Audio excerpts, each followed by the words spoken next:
तो आपको यहाँ पे ICAI-exam.ICAI.org के ऊपर आपको लॉग इन करना रहेगा।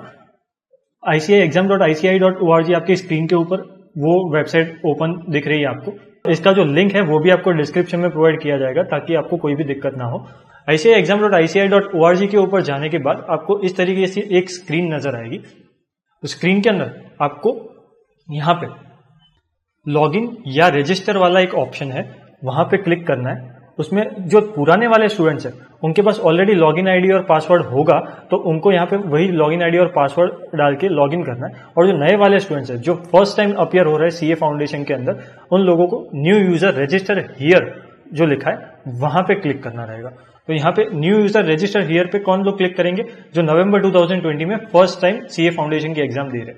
बाकी लोगों के पास ऑलरेडी लॉगिन आईडी और पासवर्ड है, तो उन लोगों को यहाँ पे लॉगिन आईडी और पासवर्ड अपना एंटर करने के बाद वो लॉगिन करना रहेगा। लॉगिन करने के बाद यहाँ पे आपको ऐसा वाला एक पेज ओपन होगा, इसमें आपको पूछा है सिलेक्ट एग्जामिनेशन। तो सिलेक्ट एग्जामिनेशन के अंदर आपको फाउंडेशन सिलेक्ट करना है। बाद में रजिस्ट्रेशन नंबर पूछेंगे आपको। तो रजिस्ट्रेशन नंबर के अंदर आपको आपका जो WRO नंबर या CRO नंबर जो ICAI की तरफ से आपको दिया गया होगा, आपको एक मैसेज भी आया होगा ICAI की तरफ से, वो आपको वहां पे एंटर करना है। प्रीफिक्स में आपका WRO CRO जो भी है और बाजू में जो न्यूमेरिक आपको नंबर दिया हुआ होगा ICAI की तरफ से, वो आपको यहाँ पे एंटर करना रहेगा। वो नंबर एंटर करने के बाद डेट ऑफ बर्थ, आपकी जो भी डेट ऑफ बर्थ आपने वहां पे लिखी हुई है वो डेट ऑफ बर्थ यहाँ पे आपको करेक्टली मेंशन करनी पड़ेगी। जो ICAI रजिस्ट्रेशन के टाइम पे आपने जो डेट ऑफ बर्थ लिखी है वो डेट ऑफ बर्थ जैसे ही डालोगे आपका नाम बाजू में अपीयर हो जाएगा। उसके बाद आपको डालना है primary email ID. The primary email ID is the same email ID which you have entered at the time of registration. तो ICAI रजिस्ट्रेशन के टाइम पे आपने जो मेल आईडी एंटर किया था वही मेल आईडी आपको यहाँ पे भी एंटर करना रहेगा। तो वो मेल आईडी आपको एक्चुअली 2 बार एंटर करना रहेगा, प्राइमरी ईमेल आईडी और नीचे लिखा हुआ है री एंटर प्राइमरी ईमेल आईडी। तो आपको वो दोनों जगह पे आपका ईमेल आईडी जो है वो करेक्टली यहाँ पे मेंशन करना रहेगा, क्योंकि इसके ऊपर जो है वो आपका वेरिफिकेशन के लिए एक आईडी पासवर्ड मिलेगा आपको। नीचे री एंटर प्राइमरी ईमेल आईडी के अंदर आपको वही का वही ईमेल आईडी आपको वापस से रिपीट करके यहाँ पे लिखना है। सेकेंडरी ईमेल आईडी अगर आपके पास कोई और दूसरा मेल आईडी है बैकअप के लिए तो आप यहाँ पे लिख सकते हो, कंपलसरी नहीं है। नीचे मोबाइल नंबर आपको लिखना पड़ेगा। मोबाइल नंबर वही मोबाइल नंबर लिखना है जो आपने ICAI रजिस्ट्रेशन के टाइम पे वहां पे मेंशन किया था। ये मोबाइल नंबर के ऊपर भी आपको वेरिफिकेशन के लिए एक OTP बाद में जनरेट होकर आ जाएगा। यहाँ पे सारी डिटेल्स फिलअप करने के बाद नीचे आई कंफर्म के ऊपर क्लिक करो। यहाँ पे एक चेकबॉक्स दिया हुआ है आई कंफर्म करके, उसके ऊपर क्लिक करो और वो टिक मार्क आ जाने के बाद रजिस्टर के ऊपर क्लिक करो। रजिस्टर के ऊपर क्लिक करोगे तो आपको एक विंडो ओपन होगा जिसमें आपका लॉगिन आईडी और पासवर्ड मिलेगा। वो लॉगिन आईडी और पासवर्ड जो है वो आपको नोट करके रखना है, क्योंकि जब भी आप ICAI-exam.ICAI.org की वेबसाइट पे जाओगे तो कंपलसरीली लॉगिन आईडी और पासवर्ड से ही आप उसके अंदर लॉगिन करके कोई भी चेंजेस कर सकते हो। जैसे कि आपको एग्जामिनेशन फॉर्म के अंदर कोई भी करेक्शन करना है या आपको रिजल्ट देखना है या कोई भी चीज है तो वो इसी लॉगिन आईडी और पासवर्ड से होगी। तो this is very important, login ID and password, और ये आपको कहीं पे नोट डाउन करके रखना। उसके बाद कंप्लीट योर प्रोफाइल के ऊपर क्लिक करो तो आपको ऐसा वाला एक पेज ओपन होगा जिसमें आपकी सारी की सारी डिटेल्स जो आपने रजिस्ट्रेशन के टाइम पे दी हुई थी वो अपीयर हो जाएगी। जो डिटेल्स अपीयर नहीं होती वो आप मैन्युअली फिलअप कर दो। अब सिक्योरिटी क्वेश्चन के अंदर आप कोई भी एक क्वेश्चन सिलेक्ट करो। ये सिक्योरिटी क्वेश्चन कभी काम में आएगा जब आप बाय चांस अगर आपका पासवर्ड भूल गए हो और आपको रीसेट करना है, तो ये सिक्योरिटी क्वेश्चन की मदद से आप अपना पासवर्ड रीसेट कर सकते हो। बाकी सारी डिटेल्स आपको, अगर कोई भी डिटेल्स मिसिंग है, फॉर्म के अंदर अपीयर नहीं हो रही है, तो आपको वो सारी की सारी डिटेल्स फिलअप कर देनी है। और फिलअप करने के बाद सेव डिटेल्स के ऊपर क्लिक करो। सेव डिटेल्स के ऊपर क्लिक करोगे तो वापस से वही लॉगिन आईडी पासवर्ड वाला पेज अपीयर होगा। अगर पहली बार में आपने नोट डाउन नहीं किया है तो यहाँ पे आके भी आप नोट डाउन कर सकते हो। उसके बाद गो टू डैशबोर्ड के ऊपर क्लिक करो। गो टू डैशबोर्ड के ऊपर क्लिक करोगे तो आपको ऐसा वाला एक पेज ओपन होगा। यहाँ पे आप जैसे देख पा रहे हो कि आपका ईमेल आईडी और मोबाइल नंबर वेरीफाइड नहीं है, तो वो आपको वेरीफाई करना पड़ेगा। वेरीफाई कैसे करोगे आप? तो यहाँ पे वेरीफाई नाउ करके एक ऑप्शन है, उसके ऊपर क्लिक करोगे तो आपका मेल आईडी और आपके मोबाइल नंबर के ऊपर एक OTP जनरेट होगा, वेरिफिकेशन कोड जनरेट होगा। वो वेरिफिकेशन कोड आप यहाँ पे डाल दोगे तो आपका ईमेल आईडी और मोबाइल नंबर दोनों चीजें वेरीफाई हो जाएगी। अगर बाय चांस आपके मोबाइल नंबर या ईमेल आईडी पे वेरिफिकेशन कोड नहीं आता है तो आपको क्या करना रहेगा, नॉट नाउ के ऊपर क्लिक करके उसको बाद में भी वेरीफाई कर सकते हो। जैसे ही वेरीफाई हो गया, सब कुछ हो गया, तो आप यहाँ पे अप्लाई ऑनलाइन फॉर फाउंडेशन नवंबर 2020 देख सकते हो और बाजू में अप्लाई नाउ का बटन है, उसके ऊपर आपको क्लिक कर देना है। अप्लाई नाउ पे क्लिक करने के बाद आपको वही का वही प्रोफाइल वाला पेज ओपन होगा, जो आपने पहले डिटेल्स फिलअप की थी वही का वही यहाँ पे आएगी। सिंपली सेव डिटेल्स के ऊपर क्लिक करो, सारा कुछ चीजें वेरीफाई करने के बाद सेव डिटेल्स के ऊपर क्लिक करोगे तो ऐसा वाला एक डायलॉग बॉक्स ओपन होगा जिसमें आपको बोलेंगे कि आपको ये सारी चीजें जरूरत पड़ेगी, जैसे कि डिक्लेरेशन फॉर्म है या तो बैंकिंग डिटेल्स है पेमेंट करने के लिए। ये सारी चीजें अपने हाथ में रखना ताकि आपको फॉर्म फिलअप करते टाइम कोई भी दिक्कत ना हो। यहाँ पे ओके के ऊपर क्लिक करो। ओके के ऊपर क्लिक करने के बाद एक विंडो ओपन होगा जिसमें आपकी जो बेसिक डिटेल्स है सीपीटी टू फाउंडेशन के अंदर कन्वर्ट किया है तो यस करना है। जैसे नवंबर 2020 वाले जो लोग हैं, जो फ्रेश स्टूडेंट्स हैं, उन्होंने कभी भी सीपीटी टू फाउंडेशन कन्वर्ट नहीं किया तो वो लोग यहाँ पे नो पे क्लिक करेंगे। जो फ्रेश स्टूडेंट्स है वो नो पे क्लिक करेंगे। अगर किसी ने सीपीटी से फाउंडेशन के अंदर कन्वर्ट किया है तो यस पे क्लिक करेंगे। डेट ऑफ रजिस्ट्रेशन ऑटोमेटिकली आ जाएगा। फिर नीचे पर्सनल आइडेंटिफिकेशन नंबर, कोई भी 4 डिजिट का आप नंबर इनपुट कर सकते हो। क्वालिफाइंग एग्जामिनेशन, उसमें आपको क्लिक करना है ऑलरेडी पास। आपकी जो 12th की एग्जामिनेशन है वो आपने ऑलरेडी पास की हुई है तो आपको यहाँ पे ऑलरेडी पास के ऊपर क्लिक करना है। ईयर ऑफ क्वालिफाइंग, जो न्यू स्टूडेंट्स है उनके लिए ईयर ऑफ क्वालिफाइंग ऑब्वियसली 2020 होगा क्योंकि मार्च 2020 के अंदर आपने क्वालिफाई किया। जो प्रीवियस वाले स्टूडेंट्स है, जो May 20 वाले स्टूडेंट्स है, उनका कुछ अलग ईयर आएगा।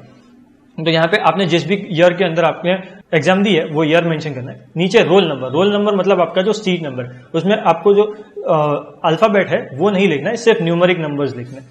तो आपका सीट नंबर यहाँ पे लिख लो। And board of qualifying examination, उसके अंदर आपका जो भी बोर्ड है, सीबीएसई है, आईसीएसई है या स्टेट बोर्ड है, वो वहां पे मेंशन करना रहेगा। Details of latest previous appearances के अंदर जो न्यू स्टूडेंट्स हैं उनको कुछ भी फिलअप नहीं करना है। अगर आपने कोई भी एक अटेम्प्ट दिया हुआ है फाउंडेशन का तो आपको उसकी डिटेल्स यहाँ पे देनी रहेगी। सेंटर सिलेक्शन के अंदर आपका जो भी एग्जामिनेशन सेंटर आपको चाहिए वो आप सिलेक्ट कर सकते हो। आप अपनी कन्वीनियंस के हिसाब से आपको जो भी नजदीक पड़े वो आप एग्जामिनेशन सेंटर सिलेक्ट कर सकते हो। आप जैसे ही सिटी या जोन सिलेक्ट करोगे तो बाजू में उसका जो भी सेंटर्स है वो ऑटोमेटिकली अपीयर हो जाएंगे। तो आपको जो भी नजदीक पड़े या आपको जो भी कन्वीनियंट हो वो सेंटर आप सिलेक्ट कर सकते हो। एंड मीडियम ऑप्टेड के अंदर आपको सिलेक्ट 2 ऑप्शन मिलेंगे, हिंदी या तो इंग्लिश। आपको जो भी मीडियम के अंदर आपको एग्जामिनेशन देनी है वो मीडियम आपको सिलेक्ट कर देना है। नीचे डिक्लेरेशन सर्टिफिकेट, डिक्लेरेशन सर्टिफिकेट कौन सा आएगा, जो ऑलरेडी आपको डिस्क्रिप्शन में दे दिया जाएगा डिक्लेरेशन सर्टिफिकेट, और वो आपको फिलअप करने के बाद सीए का साइन स्टैम्प करने के बाद उसकी जो स्कैन कॉपी है वो यहाँ पे अपलोड करनी पड़ेगी। ध्यान रखना अपलोड करते टाइम जो नीचे कंडीशन दी हुई है कि 100 से 300 केबी के बीच में ही उसकी इमेज साइज होनी चाहिए, उससे ज्यादा उसकी इमेज साइज नहीं होनी चाहिए। तो अगर बाय चांस ये इमेज साइज सेटिस्फाई नहीं होती है तो आप रिसाइज करके भी उसको अपलोड कर सकते हो। ये सारी चीजें फिलअप करने के बाद आपको सिंपली क्या करना है, सेव एंड प्रीव्यू के ऊपर क्लिक कर देना है। राइट हैंड साइड कॉर्नर पे आपको दिख रहा है सेव एंड प्रीव्यू, तो आपको सेव एंड प्रीव्यू के ऊपर क्लिक करना है। मैं वापस से रिपीट कर रहा हूँ, डिक्लेरेशन फॉर्म की साइज जो है वो 100 से लेके 300 केबी के बीच में ही होनी चाहिए, उससे ज्यादा या उससे कम नहीं होनी चाहिए। तो सेव एंड प्रीव्यू के ऊपर आप क्लिक कर दो। जैसे ही आप सेव एंड प्रीव्यू के ऊपर क्लिक करोगे तो आपको एक पेज ओपन हो जाएगा जिसमें आपको आपका पूरा का पूरा एग्जामिनेशन फॉर्म दिखेगा।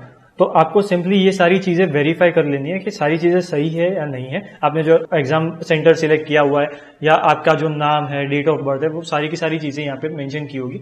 एक बारी वेरीफाई करने के बाद आई अग्री के ऊपर क्लिक करो और सीधा फाइनल सबमिट के ऊपर क्लिक करो। फाइनल सबमिट करने के बाद आप एग्जामिनेशन फॉर्म के अंदर कोई भी चेंजेस नहीं कर सकते, तो ध्यान से ये सारी चीजें एक बारी पढ़ के उसके बाद सबमिट करना। सबमिट करने के बाद आपको ऐसा वाला पेज ओपन होगा जिसमें आपको क्लिक करना है मेक पेमेंट के ऊपर। मेक पेमेंट के ऊपर क्लिक करते ही आपको पेमेंट पेज पे ले जाएगी जिसमें बहुत सारे पेमेंट ऑप्शन है, जैसे Paytm, debit card, credit card, UPI या तो नेट बैंकिंग। आप उसमें से आपका जो भी कन्वीनियंट ऑप्शन है वो आप सिलेक्ट कर सकते हो और उसके मीन से आप पेमेंट कर सकते हो। तो पेमेंट अगर आपका कंप्लीट हो जाता है, पेमेंट सक्सेसफुल हो जाएगा, तो यहाँ पे पेमेंट सक्सेसफुल वाला पेज आ जाएगा। और पेमेंट सक्सेसफुल के अंदर आपको transaction ID, transaction date, transaction status वगैरह सब दिखाई देगा।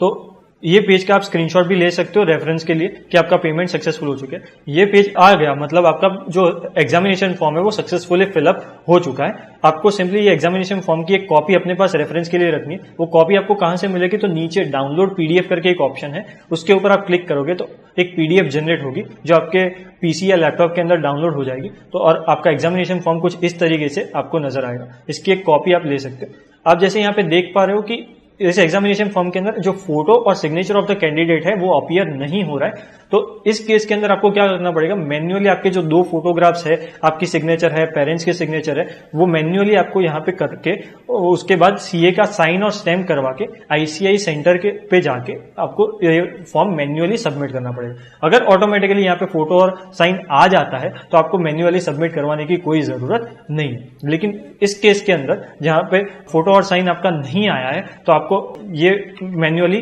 फोटो और साइन फिक्स करके आईसीआई की वेबसाइट पे जाके सबमिट करना पड़ेगा। So your form is successfully filled up. Congratulations, you are eligible to appear in November 2020 examination. Thank you so much. If you like this video, share it with your friends. Subscribe to our YouTube channel to watch more such videos and learn from our expert faculty members. Press the bell icon to get regular notifications whenever we upload a new video. Download NDI mobile app to get complete CA course online. We value your support. Thank you for watching.